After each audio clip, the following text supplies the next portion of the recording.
말씀 봉독할 때 우리를 향한 하나님의 음성이 들려지기 바랍니다. 다 같이 한 목소리로 합독하겠습니다.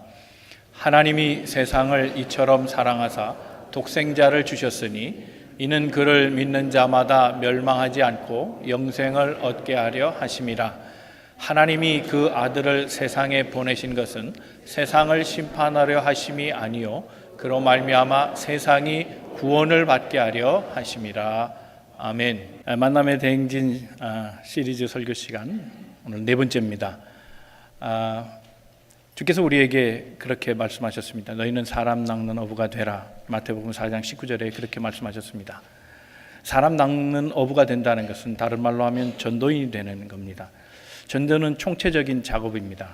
누군가는 마치 농사일처럼 뿌려야 하고 물을 주어야 하고 또 영양분도 주어야 하고 잡초도 뽑아줘야 되고 많은 시간 인내 노력 결과 끝에 한여름을 지나고 가을 때 열매를 맺는 겁니다.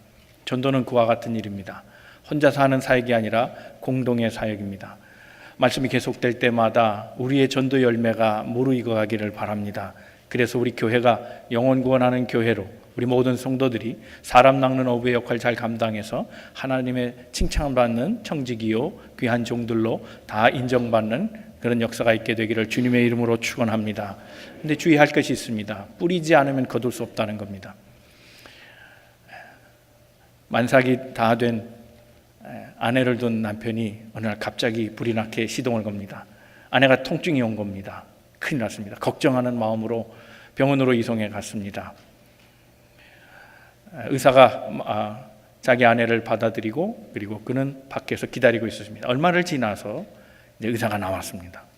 그때 의사 선생님께 묻습니다. 아들입니까? 딸입니까? 그때 선생님이 대답합니다. 배탈입니다. 나오는 건 다 때가 있는 겁니다. 때가 돼도 환경이 맞아야 아이가 나올 수 있는 겁니다. 전도가 그런 겁니다. 다 때가 있습니다. 특별히 뿌리지 않고 거둘 수는 없습니다. 뿌리지 않는 데 거두는 건 상상입니다. 이런 마음을 우리는 다른 표현으로 하면, 세상적 용어로 하면 도둑심보라 얘기합니다. 뿌리지 않으면서 남이 뿌려놓은 것을 바라보고 있다가 추수 때 살짝 바구니 들고 가서 탈곡기 옆에서 떨어지는 걸 먹으려는 사람, 그렇지 않습니다. 도둑의 심보는 안 됩니다. 전도는 확실합니다. 뿌리지 않으면 절대로 거둘 수가 없습니다. 하나님 우리 모두를 하나님의 사람 낚는 어부로 쓰임받기를 원하고 계십니다. 말씀이 계속될 때마다 우리의 사명을 더 고취시켜가고 우리 전도 열기는 더 높아져서 우리 교회가 영혼 구원하는 귀한 교회로 새롭게 세워지기를 주님의 이름으로 축원합니다. 오늘은 특별히 전도 메시지를 어떻게 준비할까입니다. 하나님의 말씀을 마음속에 새기고 나도 전도인으로 설 때 어떤 말로 증거해야 되나, 오늘 말씀 속에 비결을 갖고 그래서 삶의 현장에서 날마다 복음을 증거하고 살아가는 우리 만남의 성도 모두가 되시기를 주님의 이름으로 축원합니다. 우리 옆에 분 서로 권면하시고 말씀 듣겠습니다. 하나님은 오늘도 당신을 향한 계획을 가지고 계십니다. 첫 번째 생각할 겁니다. 먼저 잘 전하기 전에 잘 들어야 합니다. 내가 먼저 듣고 내가 먼저 변화되고 내가 먼저 은혜를 받아야 합니다. 오늘 본문의 말씀 16절 말씀 너무 잘하는 말씀입니다. 이 말씀 같이 한번 읽어봅니다. 시작.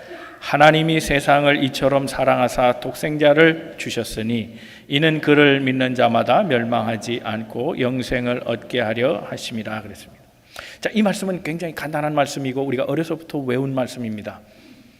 요절이라 말할 수 있습니다. 성경 중에 핵심이고 가장 중요한 말이고 이 메시지는 참 감동의 메시지입니다. 하나님이 우리를 사랑하셨다는 겁니다. 너무나 사랑해서 그의 아들 예수 그리스도를 우리에게 보내주셨다는 겁니다. 그는 우리에게 선물이었습니다. 은총의 선물이었습니다. 그가 우리 죄를 대신해서 다 씻겨주시고 십자가의 보혈을 흘러주셔서 우리로 하여금 구원의 길을 열어주시고 그걸 믿는 자마다 다 영생의 길로 들어가게 하셨다는 이 놀라운 말씀. 그래서 이 메시지는 짧지만 짧음에도 불구하고 우리에게 큰 만족을 주는 위대한 메시지임에 틀림없습니다. 그런데 이 말씀이 아무리 간단 명료하고 풍성한 은혜가 들어가 있는 대단한 만족을 주는 말씀이라 할지라도 받아들이지 않으면 은혜가 없습니다. 이것이 남의 얘기가 되면 안 됩니다. 맥스웰이라는 목사님이 쓴 글에 나오는 얘기입니다.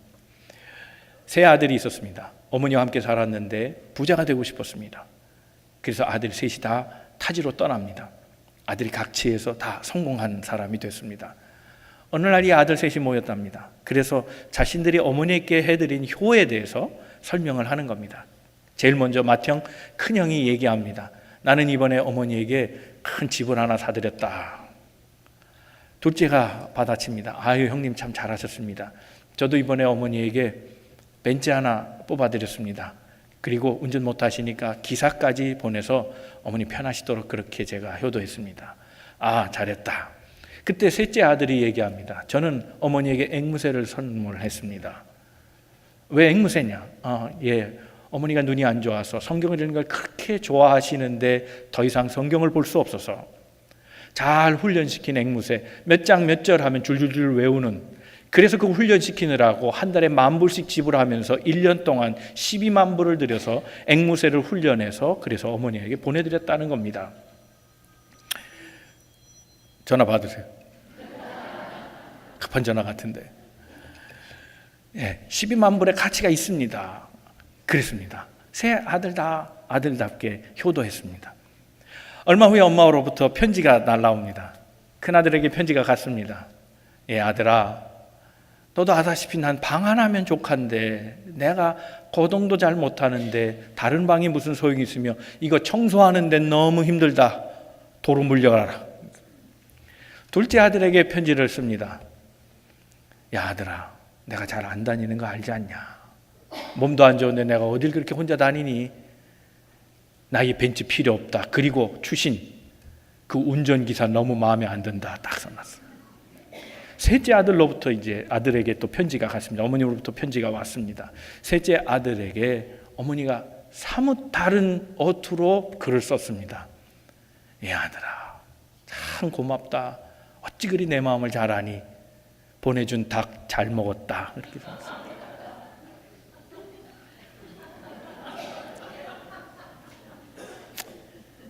안 통하는 거예요. 통해야 되는데 소통이 안 되는 거예요. 성경 읽으라고 준 대신하는 앵무새가 닭으로 바뀌었습니다. 소통이 안 되면 이런 결과가 나옵니다. 오늘 본문은 우리가 3장 16절인데 요한복음 3장에는 중요한 인물 하나가 등장합니다. 이 사람 때문에 이 말이 나온 겁니다. 니고데모라는 사람입니다. 이 사람은 예수님과 대화하기를 원했지만 예수님과의 대화가 마치 물과 기름처럼 계속 겉돌기 시작합니다. 도대체 말은 같이 서로 같은 랭귀지를 쓰는데 다르게 지금 반응하고 있는 겁니다. 그는 영생에 대해서 물었지만 예수님의 설명을 받아들일 수 없었습니다. 왜냐하면 그는 육을 고집했기 때문입니다. 육으로 해석해 달라는 겁니다. 영생이란 육으로 해석해야 되는데 영생 자체가 육이 아닌 걸 어떻게 해석합니까? 예, 니고데모야, 영으로 난 건 영이다. 육으로 난 건 육일 뿐이다.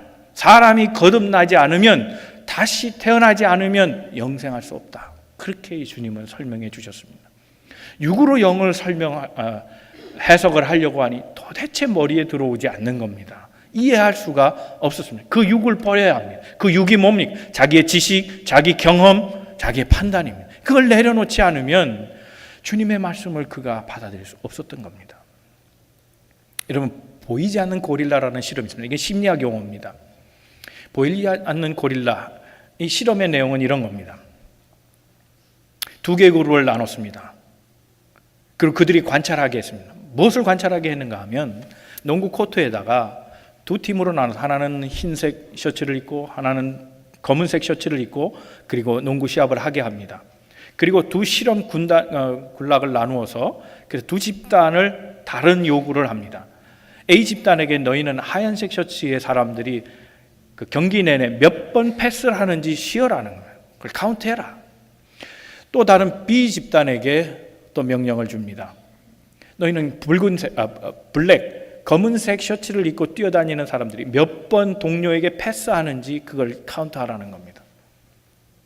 그런데 그 실험이 진행되는 동안 중간에 고릴라 복장을 한 여성이 고릴라 흉내를 내는 장면을 9초 동안 삽입시켰습니다. 그 코트 중간에서 그 여인이 가슴을 치면서 고릴라 흉내를 콱 내는 겁니다. 그리고 그 실험 시간이 끝난 다음에 결과를 써내게 합니다. 당신들이 고릴라를 보았느냐? 질문은 그거였습니다.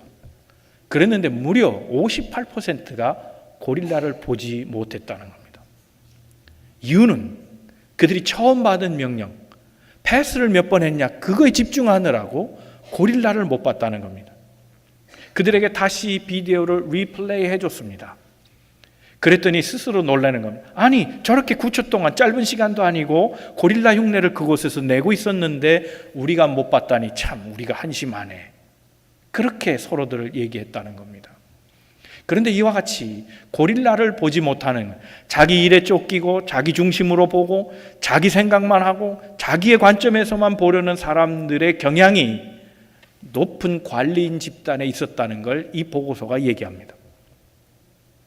관리인 중에 관리인 사장님쯤 되면 사람은 안 보이고 일만 보인다는 겁니다.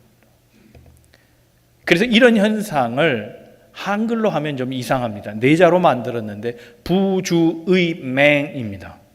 부주의맹, 못 본다는 겁니다. 부주의에서 못 보는 겁니다.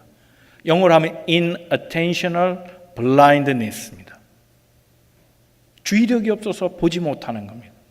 그런데 하나, 이 집중력 테스트에 반대의 결과가 나왔습니다. 사람은 그렇구나, 보고 싶은 것만 보는구나 하는 걸 알아낸 겁니다. 듣고 싶은 소리만 듣고, 보고 싶은 것만 보고, 하고 싶은 것만 하고, 가고 싶은 것만 가는 겁니다. 그게 사람이라는 겁니다. 대부분의 사람이 이것을 벗어나지 못하고 있다는 겁니다. 그래서 타인에 대한 긍휼이 없습니다. 사람을 놓치고 살아갑니다. 자기가 보고 원하는 것, 자기가 듣기를 원하는 것, 이분 설교마저도 내 마음에 들어오지 않으면 받아들일 수 없는 설교들, 원하는 설교만 듣기를 원하는 것, 이런 마음이 오늘 모두에게 있다는 겁니다.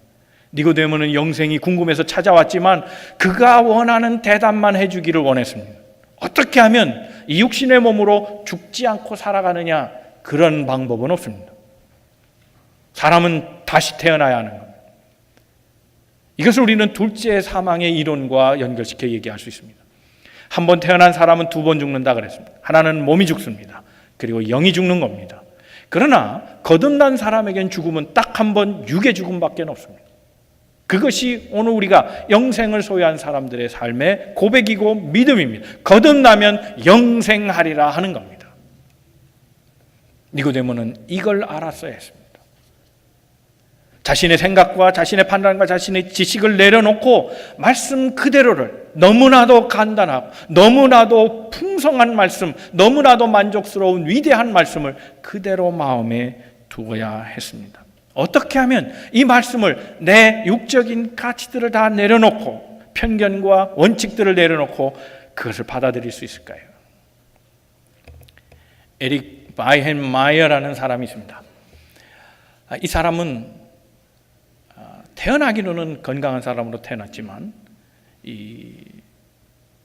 안 질환이 있었습니다.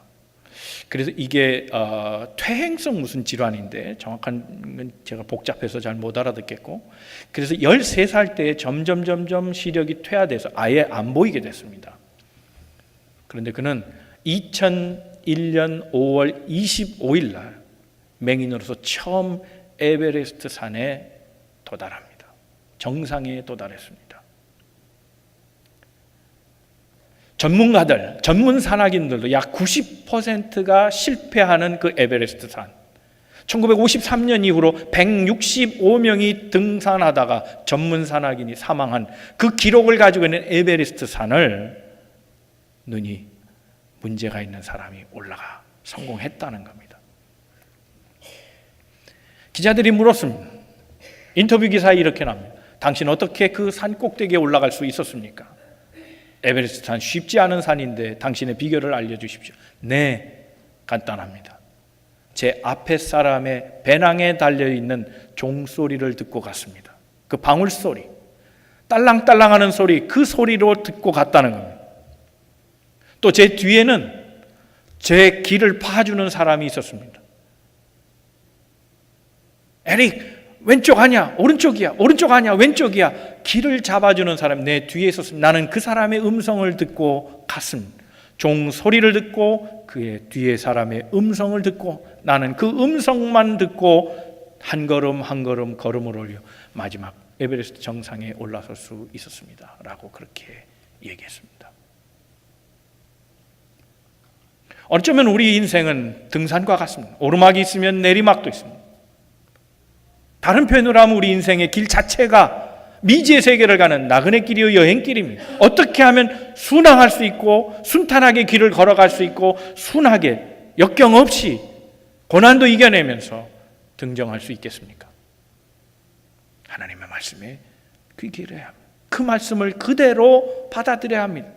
딸랑딸랑 이쪽으로 오세요 하는데도 아닌데요, 거긴 아닌 것 같습니다. 저도 이 길을 가봤습니다. 아닙니다. 에릭 왼쪽으로 가. 아닌데 여기는 오른쪽 같은데. 그래서 절대로 올라가지 못합니다.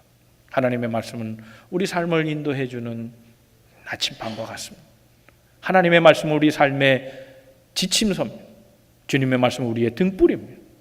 그 말씀대로 그대로 가야 합니다. 그 말씀에 순종하는 우리가 되어야 됩니다. 여러분, 우리가 남에게 전도하기 전에 내가 먼저 순종하는 삶으로 하나님의 말씀을 받아들여야 합니다. 남에게 전도하기 전에 내가 먼저 은혜를 받아야 합니다. 남에게 전도하기 전에 내가 먼저 믿음의 확신이 있어야 합니다. 하나님이 세상을 이처럼 사랑하사 독생자를 우리에게 주셨소. 그를 믿으면 멸망하지 않고 영생을 얻게 하신다는 이 말씀이 내 삶을 변화시키는 넘버원의 말씀이 되어서 그 말씀으로 생명을 얻는 영생을 구가하는 믿음의 사람으로 사시기를 주님의 이름으로 축원합니다. 두 번째 생각할 것은 잘 듣고 그 다음에 잘 살아야 합니다. 바르게 살아야 합니다. 자, 오늘 본문의 말씀은 두 가지로 나눠보겠습니다. 하나는 16절의 말씀이 하나님에 대한 얘기고 또 절반은 사람에 대한 얘기입니다. 먼저 하나님에 대한 말씀을 한번 읽어보도록 하겠습니다. 16절 상반절입니다. 다 같이 읽겠습니다. 시작. 하나님이 세상을 이처럼 사랑하사 독생자를 주셨으니, 빨간 글씨입니다. 사랑 주셨다는 거예요. 사랑하면 주게 되어 있습니다. 그렇지 않습니까, 여러분? 사랑하면 주고 싶죠? 아닌가 보네요. 그렇잖아요. 우리가 사랑하면 자꾸 주고 싶어요. 근데 사랑하지 않으면요, 콩 한 쪽도 없어요. 국물도 없다 그런 말 하잖아요. 그죠? 영어로 하면 no soup. 국물도 없어요. 사랑하면 자꾸 주고 싶어요. 자, 하나님이 우리를 사랑하셨다. 그 증거가 뭐냐? 아들을 주셨다는 거예요. 여러분, 누가 남을 사랑한다고 자기 아들을 주겠어요? 이 말은 하나님의 극진한 사랑을 얘기하는 거예요. 하나님의 사랑의 증거예요. 아들을 주셨다는 건 하나님이 얼마나 우리 인생을 극진히 사랑하셨다는 증거가 되겠느냐는 거예요. 정말 하나님이 우리를 사랑해 주셨어요. 그래서 사랑 때문에 주신 거예요. 사랑하면 주게 돼 있으니까요. 하나님이 하신 일이 두 가지라면, 우리를 사랑해서 아들을 주신 거라면 사람이 해야 될 일이 또 두 가지입니다. 하나는 믿어야 하고 그리고 얻어야 하는 겁니다. 하반절 말씀을 한번 읽어봅니다. 시작. 이는 그를 믿는 자마다 멸망하지 않고 영생을 얻게 하려 하십니다. 믿으면 주신다는 거예요. 받아요. 받을 수 있어요. 뭘 받느냐? 영생을 받는 거예요. 여러분, 믿는다는 건 그대로 받아들이는 걸 말합니다. 배터슨이라는 분이 그런 얘기를 했어요. 자신은 예수님을 너무 좋아하는데 하나님 너무 사랑하고 좋다고 얘기해요. 그 이유를 설명합니다.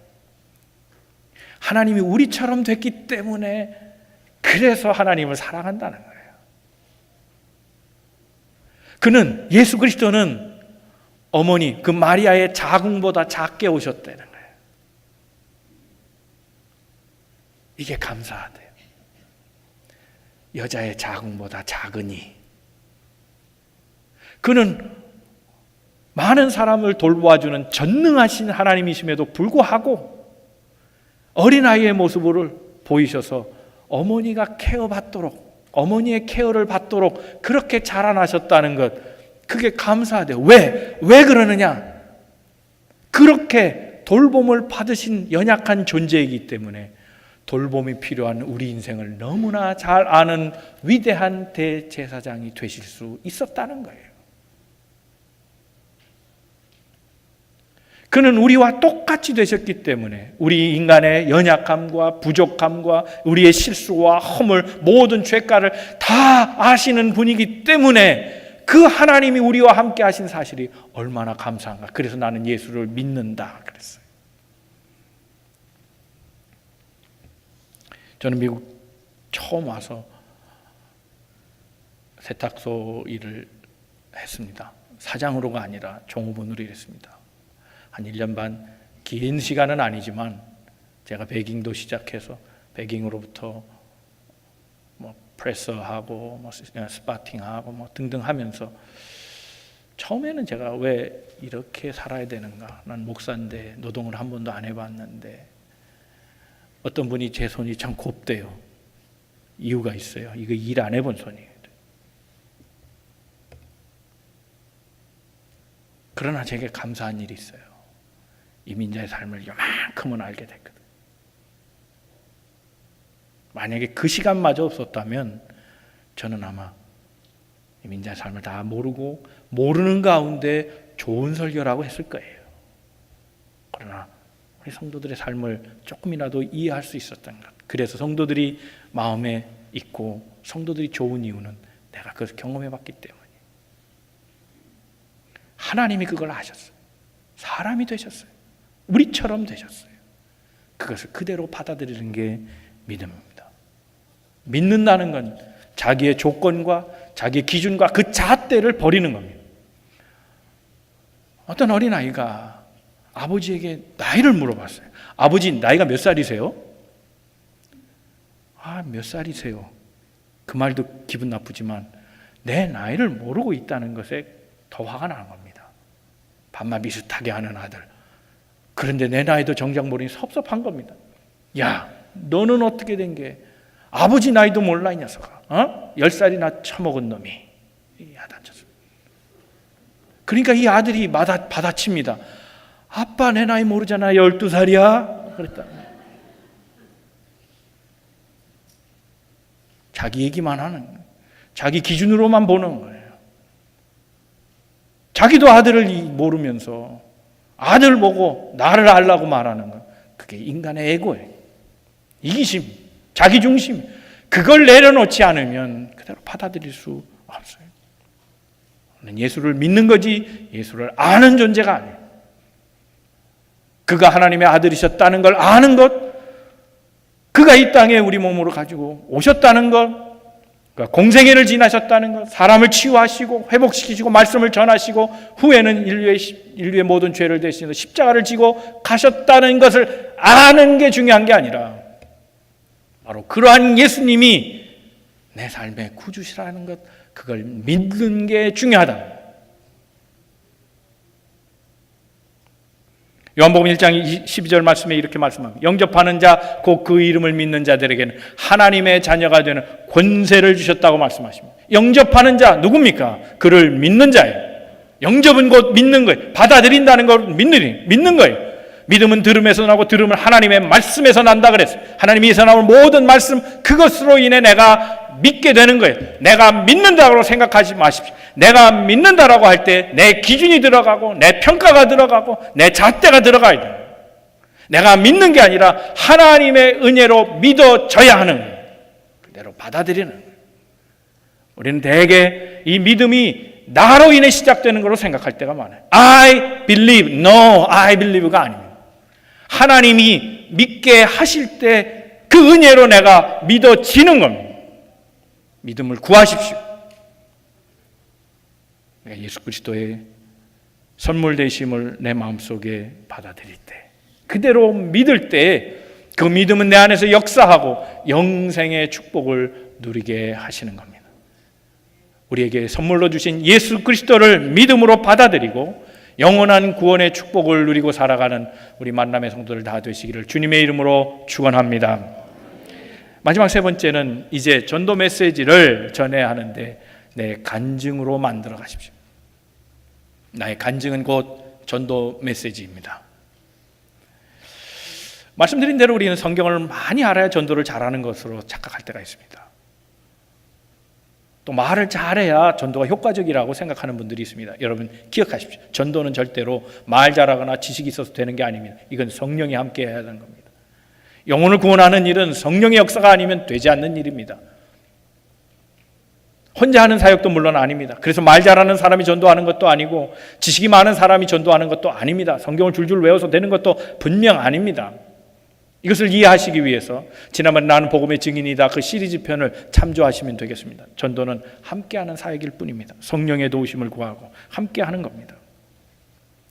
그런데 그 메시지를 내 삶에 녹여서 전도해야 된다는 사실을 기억해야 합니다. 왜냐하면 사람들은 다 스토리텔링을 좋아합니다. 말하는 걸 좋아해요. 이야기를 좋아하잖아요. 그렇죠? 강의식으로 하고 교육식으로 하면 사람들이 잘 못 알아들어요. 그리고 관심 없어 해요. 얘기하면 참 좋아해요. 그래서 얘기로 만들라는 말입니다. 이분 설교조차도 내러티브 설교라는 게 있습니다. 이야기식 설교예요. 그런데 저는 이야기식 설교를 하지 않는 이유가 이야기는 설교할 때 매우 문제가 많습니다. 상상을 동원하기 때문에 그렇습니다. 가정하는 게 너무 많습니다. 신학적으로 굉장히 문제가 있습니다. 그래서 쉽게 성도들이 받아들이기는 내러티브 설교가 좋지만 그러나 그것은 신학적으로 오류가 생길 가능성이 많기 때문에 성경 위에 다른 상상을 집어넣는 것은 가급적 설교 때 안 하려고 합니다. 그러나 분명한 것은 사람들은 자기 체험을 말하는 걸 좋아하고 확신 있게 얘기하고 그리고 사람들 듣는 사람조차도 그런 얘기에 매혹된다는 겁니다. 남자들은 되게 하지 말아야 될 간증들이 많죠. 그죠? 이야기가 많아요. 군대 얘기. 그 여자들이 매우 싫어합니다. 그렇죠? 우리 잘 아는 얘기잖아요. 그 다음에 축구 얘기. 요즘은 또 축구도 여자들 잘하긴 합니다만 축구 얘기. 그걸 하면 안 되죠. 그런 이야기는 빼놓고요. 그죠? 그걸 또 조합해갖고 군대에서 축구한 얘기까지 하면 또 안 되니까. 그런 얘기는 하지 말고 다른 얘기를 하세요. 내 삶에 녹아있는 얘기.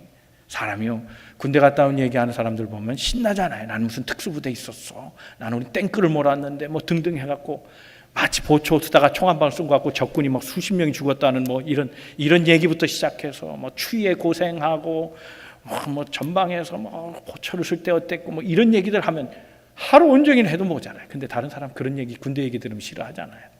그러니까 그런 얘기 빼고 우리 얘기할 것이 너무 많아요. 우리 인생 살아오면서 얘기할 게 너무 많잖아요. 그 얘기들이 감동을 주는 거예요. 내 얘기로 만들 때. 그래서 스토리를 말할 수 있어야 되는 거예요. 그런데 우리가 전할 될 스토리, 감동적인 간증은 기준이 무엇이냐 하는 거예요. 요한복음 3장 16절이에요. 하나님이 나를 사랑하셨다는 거. 그래서 내게 영생을 선물로 주셨다는 이 이야기에 대한 간증이에요. 내가 예수를 만나서 내 삶은 이렇게 달라졌습니다.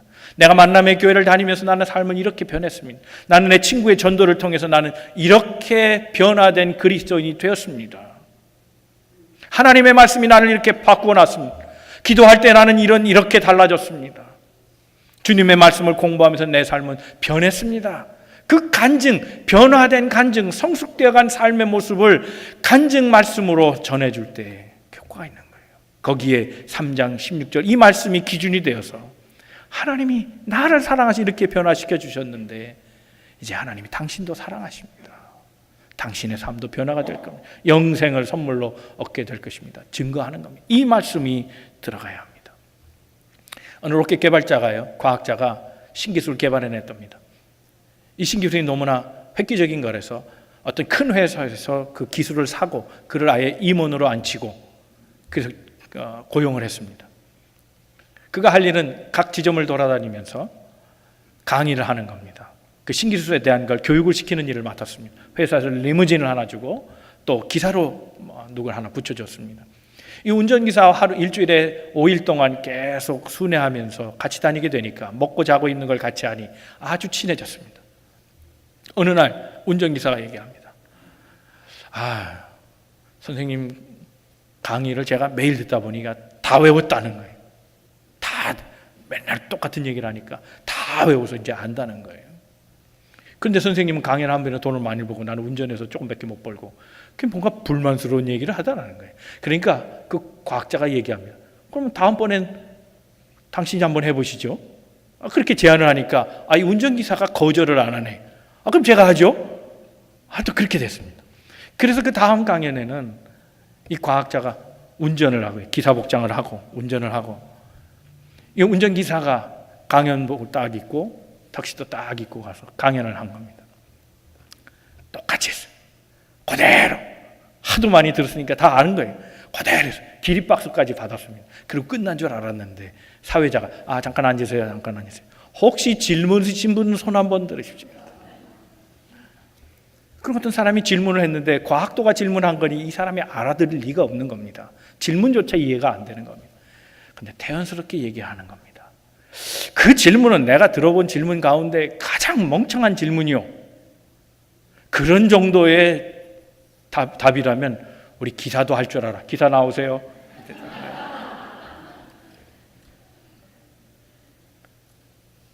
여러분, 자기 얘기로 만들면 누구나 할 수 있어요. 자기 얘기로 하면. 그걸 우리는 간증이라고 말합니다.